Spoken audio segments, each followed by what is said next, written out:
Siema moi drodzy, słuchajcie, historia tak zwana true story, na faktach, nieautentycznych, bo takie nie istnieją. Jak wiecie, ostatnio trochę się wziąłem za siebie w tym sensie, że wychodzę na rower, jeżdżę sobie, żeby tak nie wyglądać, żeby nie dopuścić do tego, żeby być grubym i brzydkim. Jak brzydki już jestem, to nie chcę być przynajmniej gruby.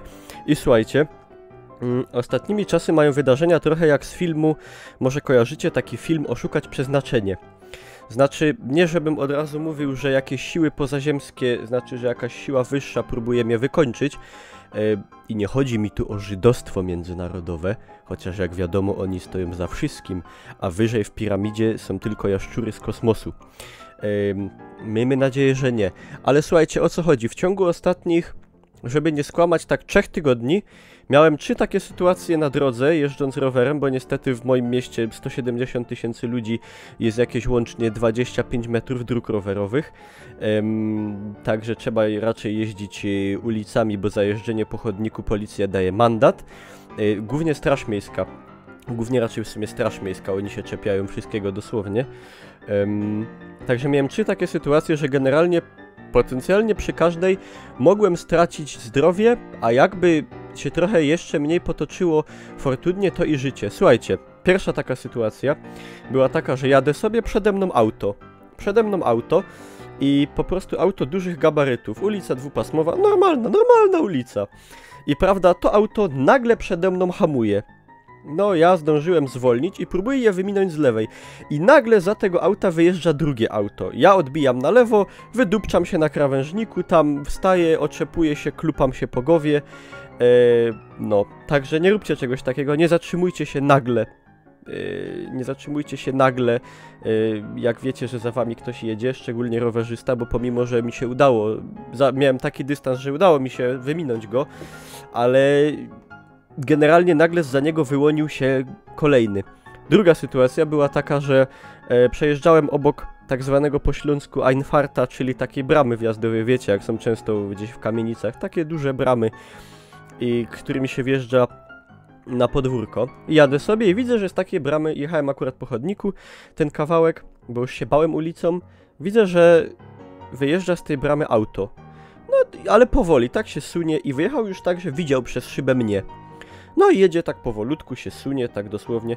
No i jeszcze miałem jakieś tak do metra miejsca, żeby przed nim przejechać.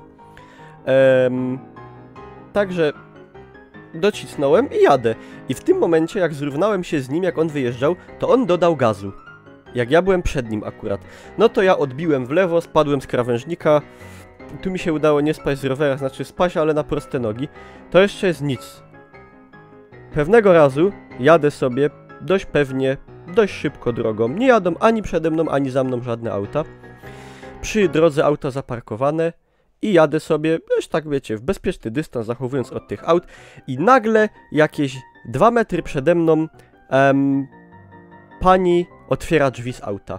Tak, że dosłownie miałem jakieś pół metra na wyminięcie ich. Także no, nie chcę mówić, że to nie przypadek, że to kobieta, ale generalnie nie róbcie czegoś takiego, bo znaczy jakbym wpieprzył w te drzwi, to prawdopodobnie bym się połamał, a jakby za mną jechało jakieś auto, a ja skręcił w lewo tak gwałtownie jak to zrobiłem, to pewnie by mnie rozjechało. Także raczej nie otwierajcie drzwi nagle przed rowerzystami.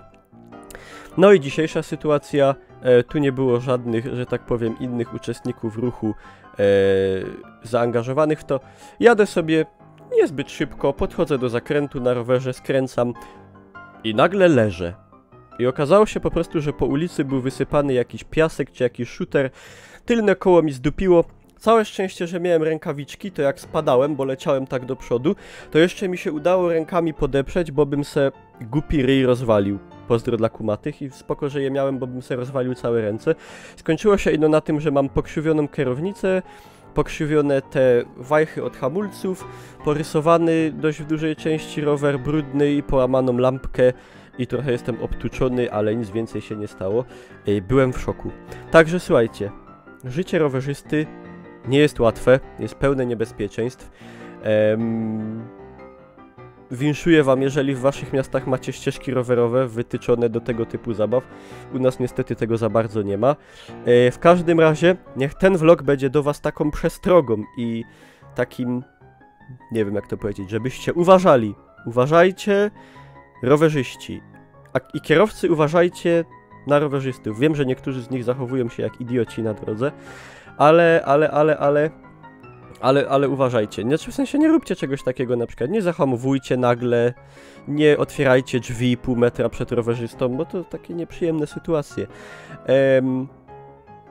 Ja już się boję wychodzić z domu. Ja już chyba nie będę z domu wyłaził. Nie wiem. Zrobię sobie basen w piwnicy. Siedźcie w domu, pijcie wódkę. Bo wyjdziecie z domu, to wam się coś stanie.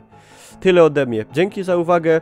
Możecie też napisać, jakie wy mieliście historie, takie właśnie typu wypadków, kolizji drogowych, czy to na rowerze, czy autem, czy pieszo, czy ktoś was wjechał, zajechał, przejechał was, wy kogoś przejechaliście. Chętnie poczytam, a wierzę, że macie pewnie ktoś z was i takie historie. Także dzięki za uwagę, życzę wam miłej niedzieli i tygodnia, jak oglądacie to na tak zwanym beztydniu. Zostawcie łapę w górę, jak wam to nie wadzi. Wpadajcie, moi drodzy, na mojego fanpage'a na Facebooku. Ja tam wrzucam zdjęcia gołych bab, a czasem nawet gołych bab w ubraniu. A to jest jeszcze gorzej jak goła baba, bo bardziej kusi. Na streamy moje Twitch TV /Niklaus i na G2 po tanie gry, jak chcecie coś tam sobie kupić, szczególnie przy weekendowych promocjach. Tyle, ja spadam.